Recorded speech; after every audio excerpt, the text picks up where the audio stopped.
স্বাগত ডিবিসি সংবাদে। এবারে জানাবো খবরের বিস্তারিত। যুদ্ধ দামামার মধ্যেই পাকিস্তানে একযোগে ৩ বাহিনীর সমন্বয়ে হামলা চালালো ভারত।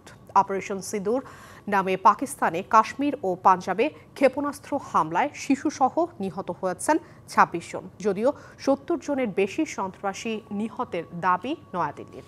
হামলার জবাব দিয়েছে পাকিস্তানও। ভারতের ৫টি যুদ্ধবিমান, একটি ড্রোন ভূপাতিত এবং সেনাবাহিনীর একটি ব্রিগেড সদর দপ্তর ধ্বংসের দাবি করেছে ইসলামাবাদ। গেল কয়েকদিনের চলা শঙ্কায় এবার সত্যি হলো। মঙ্গলবার মধ্যরাতের পর পাকিস্তান নিয়ন্ত্রিত আজাদ কাশ্মীরের বাসিন্দাদের ঘুম ভাঙে ভারতের ক্ষেপণাস্ত্র ও বিমান হামলার বিস্ফোরণের শব্দে। ঘটে হতাহতের ঘটনা। কাশ্মীরের পেহেলগামে হামলার প্রতিক্রিয়ায় পাকিস্তানের ৯টি স্থানে একাধিক বিমান এবং ক্ষেপণাস্ত্র হামলা চালায় ভারতের সেনা, নৌ ও বিমান বাহিনী। ১৯৭১ সালের পর এই প্রথম পাকিস্তানে একসঙ্গে ভারতের ৩ বাহিনী হামলা চালালো। বুধবার এ হামলার বিস্তারিত তুলে ধরে ভারতের প্রতিরক্ষা মন্ত্রণালয়। বুধবার রাত ১টা ৫ মিনিট থেকে ১:৩০ পর্যন্ত পাকিস্তানি ভূখণ্ডে হামলা চালানো হয়েছে। ভারতীয় সামরিক বাহিনী ২৫ মিনিটে ৯টি স্থানে ২৪টি ক্ষেপণাস্ত্র ছুড়েছে। অপারেশন সিঁদুর নামে এ অভিযানে পাকিস্তানের আজাদ কাশ্মীরের ৫টি এবং পাঞ্জাবের ৪টি সন্ত্রাসী ঘাঁটি ধ্বংসের দাবি করেছে ভারত। পাল্টা জবাবে ভারতের ৫টি যুদ্ধ বিমান ভূপাতিত করে পাকিস্তান। এছাড়া ভারত শাসিত কাশ্মীরে চালানো হয় পাল্টা হামলা। পাকিস্তানের আরও হামলার শঙ্কায় ভারতের কাশ্মীরে সব স্কুল কলেজ বন্ধ ঘোষণা করা হয়েছে। শ্রীনগর সহ উত্তর ভারতের বেশ কয়েকটি বিমানবন্দর বন্ধ করা হয়েছে। অন্যদিকে পাকিস্তানের ইসলামাবাদ এবং পাঞ্জাবেও স্কুল কলেজ বন্ধ ঘোষণা করা হয়েছে। নির্দেশ দেওয়া হয়েছে বাসিন্দাদের ঘরে থাকার।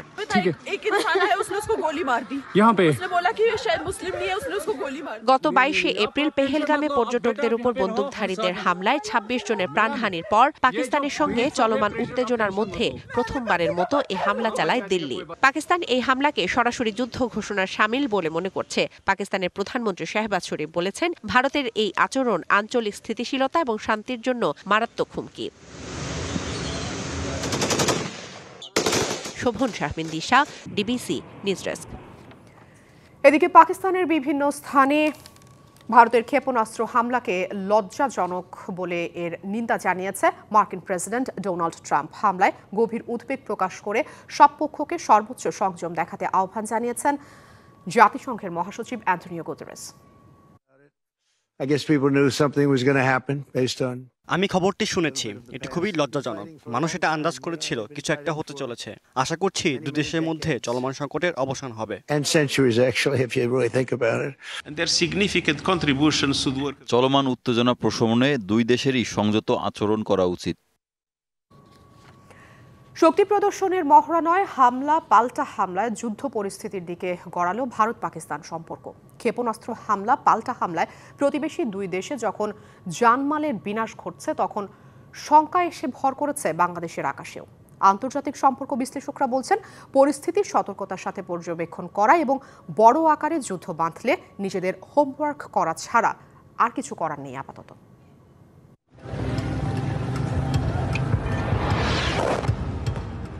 যদিও সবার আশা ছিল যুদ্ধ শেষ পর্যন্ত হবে না, কিন্তু মঙ্গলবার গভীর রাতে অপারেশন সিঁদুর নাম দিয়ে ভারত হামলা চালালো পাকিস্তানও পাল্টা জবাব দিচ্ছে। আন্তর্জাতিক সম্পর্ক বিশ্লেষকরা বলছেন, এটা সার্জিক্যাল স্ট্রাইক। সর্বব্যাপী যুদ্ধ লাগার আগেই কূটনৈতিকভাবে সমাধানের আশা করেন তারা। বড় আকারে যুদ্ধ বলা ঠিক হবে না, সার্জিক্যাল স্ট্রাইক হয়েছে, যেটা আগেও হয়েছে ভারত এবং পাকিস্তানের মধ্যে। এখন যেটা দেখা দরকার যে পাল্টা পাকিস্তান কি ধরনের সার্জিক্যাল স্ট্রাইক করবে।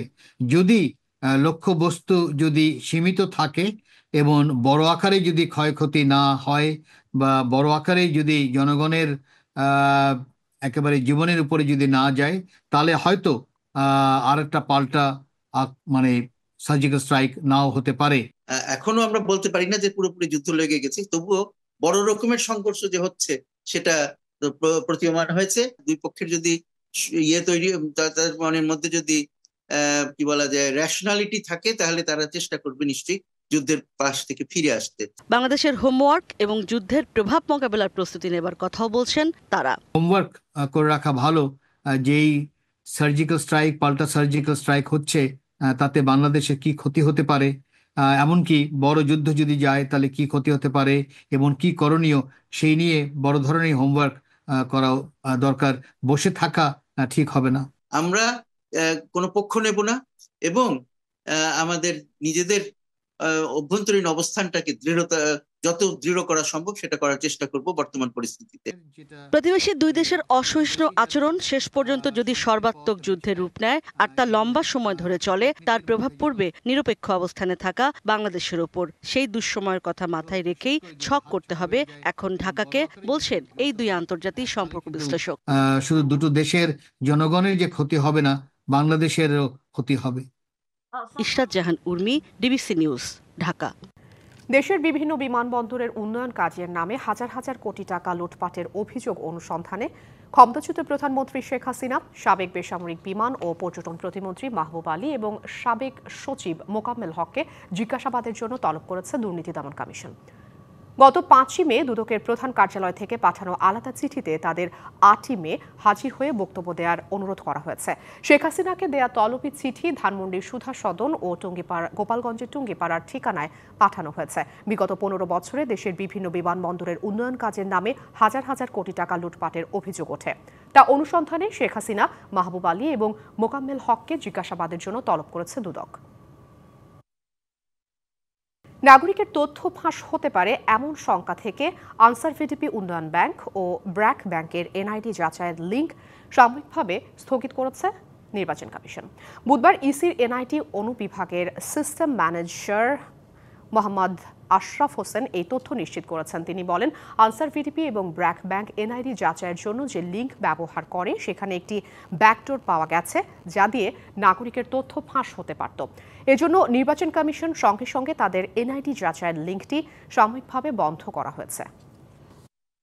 অঙ্কের হিসেবে গত 2 মাসে মূল্যস্ফীতি কিছুটা কমলেও বেড়েছে এবং চড়া রয়েছে নিত্যপণ্যের দাম। বাড়েনি নিম্ন মধ্যবিত্তদের আয়, বরং বেড়েছে জীবনযাপনের খরচ। মূল্যস্ফীতির আমদানি শুল্ক ছাড় তুলে নেয়ার পাশাপাশি উৎপাদন খরচ কমানো এবং বাজেট বরাদ্দের সুষ্ঠু বণ্টন নিশ্চিত না হলে মূল্যস্ফীতি কমার এই ধারা স্থায়ী হবে না বলে মনে করছেন বিশেষজ্ঞরা। দেশে দীর্ঘদিন ধরেই চলছে উচ্চ মূল্যস্ফীতি। তবে বাংলাদেশ পরিসংখ্যান ব্যুরোর সবশেষ তথ্য অনুযায়ী দেশের সার্বিক মূল্যস্ফীতি এপ্রিল মাসে সামান্য কমে দাঁড়িয়েছে 9.17%, যা মার্চে ছিল 9.35%। তবে অঙ্কের হিসেবে মূল্যস্ফীতি কিছুটা কমলেও তার কোনো প্রভাবই নেই নিত্যপণ্যের বাজারে। তেল, চাল, চিনি, সবজি সহ রোজকার ব্যবহারের প্রায় সব পণ্যের দামে ঊর্ধ্বগতি। একটু বেশি আছে, সবজির দাম একটু বেশি হয়, এই সিজনের তুলনায় একটু বেশি আছে। এক মাসের তুলনায় কিছু কমছে, কিছু বাড়ছে। এক মাসের তুলনায় যেমন কি পেঁয়াজের দামটা একটু বাড়ছে আর এই তেলের দামটা বাড়ছে। এদিকে উচ্চ মূল্যস্ফীতির সঙ্গে তাল মিলিয়ে আয় বাড়ছে না নিম্ন আয়ের মানুষের, বরং জীবনযাত্রার ব্যয় বেড়েছে। এতে জীবনযুদ্ধে নাভিশ্বাস খেটে খাওয়া মানুষের। আগের থেকে অনেক খারাপ অবস্থা। আগে তো মনে করেন খরচ অনেক কম ছিল। জিনিসের দাম বাড়ছে কিন্তু আমাদের আয় বাড়ে নেই, কিংবা ধরেন আগে যা ছিল ওরকমই মজুরি পাচ্ছি। আমার খরচাপাতি লইয়া 1700 টাকা গাড়িটায় খরচা, কিন্তু রাত্রে জমা দিয়ে যা পাই তা দিয়ে আমাদের ডাইল ভাত হয় না। বিশ্লেষকরা বলছেন, সরকারের যে উদ্যোগ তাতে সহসাই মূল্যস্ফীতি নিয়ন্ত্রণে আনা সম্ভব নয়। এই মূল্যস্ফীতি যেটা কমের ধারাতে আছে সেটা আমরা কতদিন পর্যন্ত স্থায়ী করতে পারবো, সেটা কিন্তু একটা চিন্তার বিষয়। তার কারণে যে আমদানি করা পণ্যের উপরে যে কর বা শুল্কের ছাড় ছিল সেটা কিন্তু এখন তুলে নেওয়া হয়েছে, যার ফলে ইতিমধ্যে ভোজ্য তেলের দাম বেড়ে গেছে। অন্যান্য পণ্যের ক্ষেত্রেও যদি আন্তর্জাতিক বাজারে দাম বেড়ে যায় তাহলে সেই ক্ষেত্রে কিন্তু আর মূল্যস্ফীতিকে সহনীয় পর্যায়ে রাখা সম্ভব হবে না। মূল্যস্ফীতি কমানোর স্থায়ী সমাধান হিসেবে বিনিয়োগ বাড়ানো এবং উৎপাদন খাতে ব্যয় কমানোর পরামর্শ বিশ্লেষকদের। আগামী জুনের মধ্যে আরও কমাতে হয়। আমাদের যে টার্গেট রয়েছে 7.5%-এর নামিয়ে নিয়ে আসবো, সেটা হয়তো করা সম্ভব হবে না যদি আমরা উৎপাদন খরচটা কমাতে না পারি। Rifat Tasnuva, DBC news, Dhaka. Rakhine রাজ্যের সংঘাতের জেরে পালিয়ে বাংলাদেশে আশ্রয় নেয়া মিয়ানমারের সেনা এবং বিজিপির সদস্যসহ 40 নাগরিককে ফেরত পাঠানো হচ্ছে আজ। বিকেল 3টার দিকে কক্সবাজার বিমানবন্দর থেকে মিয়ানমারের একটি বিশেষ বিমানে করে তাদের পাঠানো হবে। কক্সবাজার বিমানবন্দরের পরিচালক গোলাম মুর্তজা হোসেন জানিয়েছেন, বিমানবন্দরটি আন্তর্জাতিক ফ্লাইট পরিচালনার জন্য নিয়মিত ব্যবহার না হওয়ায় কর্তৃপক্ষ বিশেষ ব্যবস্থায় ইমিগ্রেশন সহ সব প্রক্রিয়া শেষ করেছে। এরই মধ্যে কড়া নিরাপত্তায় 40 জনকে বিমানবন্দরে নেওয়া হয়েছে। তাদের মধ্যে 6 জন সীমান্ত অতিক্রম করে মাদক পাচার ও হত্যা মামলায় বিভিন্ন মেয়াদে সাজা ভোগকারী আসামি। এর আগে 3 দফায় পালিয়ে আসা আরও 752 জনকে ফেরত নিয়েছে মিয়ানমার। আর সে দেশে কারাভোগ শেষে ফেরেন 214 বাংলাদেশি। 8 কার্যদিবসেই শেষ হলো মাগুরার শিশু আসিয়া ধর্ষণ ও হত্যা মামলার সাক্ষ্য গ্রহণ। সকালে জেলার নারী ও শিশু নির্যাতন দমন ট্রাইব্যুনালের বিচারক এম জাহিদ হাসানের আদালতে শেষ হয় এই সাক্ষ্য গ্রহণ। আগামীকাল 342 ধারায় আসামি পরীক্ষার দিন ঠিক করেছে আদালত। বুধবার সকালে মাগুরা জেলা কারাগার থেকে আসামিদের আদালতে আনা হয়। শেষ দিনে ঢাকা মেডিকেল কলেজ হাসপাতালের ফরেনসিক বিভাগের 2 চিকিৎসকের সাক্ষ্য গ্রহণের মধ্য দিয়ে শুনানি শেষ হয়। এ নিয়ে মামলার বাদী সহ মোট 29 জনের সাক্ষ্য নেওয়া হলো। গত 1 মার্চ বেড়াতে গিয়ে 5 মার্চ রাতে বোনের শ্বশুর হিটু শেখের হাতে ধর্ষণের শিকার হয় শিশু আসিয়া। পরে রাজধানীর সম্মিলিত সামরিক হাসপাতালে এই শিশুর মৃত্যু হয়। ইউএই ও পাকিস্তান সফর সামনে রেখে মিরপুরে 3য় দিনের মতো অনুশীলন করেছে বাংলাদেশ। কোচ মোহাম্মদ সালাউদ্দিনের অধীনে চলছে অনুশীলন। 3য় দিনে অনুশীলন করেছেন মাত্র 3 ক্রিকেটার, ছিলেন সৌম্য সরকার, নাজমুল শান্ত ও শেখ মাহেদী। এর আগে প্রথম দিনের অনুশীলনে ছিলেন 5 ক্রিকেটার, দ্বিতীয় দিনে সেটি নেমে আসে 2 ক্রিকেটারে। নিউজিল্যান্ডের বিপক্ষে এ দলের খেলায় ব্যস্ত আছেন কিছু ক্রিকেটার। পিএসএল খেলতে পাকিস্তানে আছেন নাহিদ রানা ও রিশাদ। কিছু ক্রিকেটার আছেন বিশ্রামে। ডিবিসি সংবাদে এই ছিল এখনকার মতো। ডিবিসি নিউজের সংবাদগুলো পড়তে ভিজিট করুন dbcnews.tv আর ভিজিট করুন ডিবিসি নিউজের ফেসবুক পেজ এবং ইউটিউব চ্যানেল। সঙ্গে থাকুন ডিবিসির।